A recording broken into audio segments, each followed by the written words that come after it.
Today I'm sharing a recipe of an instant dhokla that can be made in a microwave. Let's see how it's made.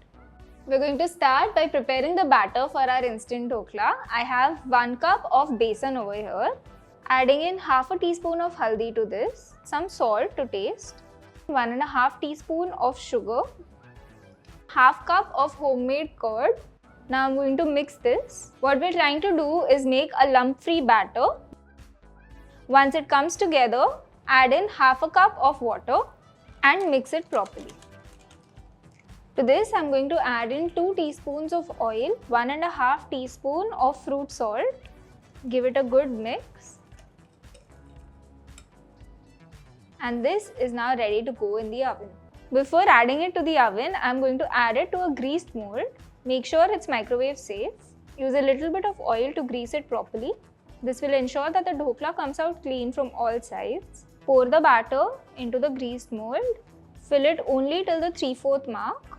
And now we're going to cook this in the microwave on the highest power for 2.5 minutes.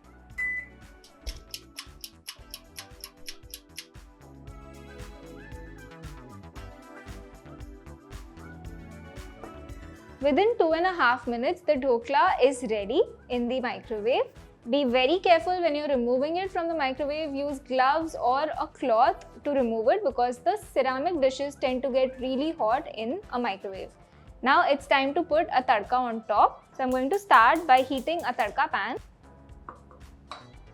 I'm going to garnish the dhokla with some fresh coconut and a few chopped coriander leaves. The tadka pan is nice and hot. Now I'm going to add at least 3 to 4 teaspoons of oil to this.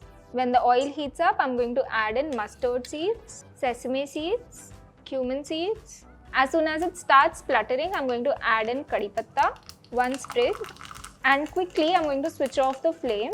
1 green chilli that has been chopped, 3 tablespoons of water, 1.5 teaspoon of sugar. I'm going to switch on the flame again and bring this to a boil.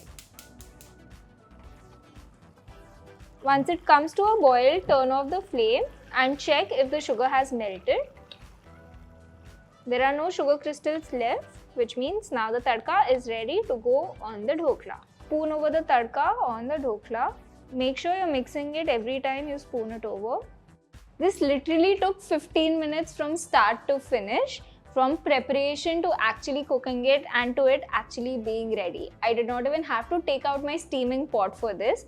So this is definitely going on my menu on a regular basis. You can not only make this recipe for your breakfast or evening snack, but also carry it in your tiffin. The tadka smells really amazing now. I can't wait to dig in. This is Chef Bhumika signing off from Rajshri Food.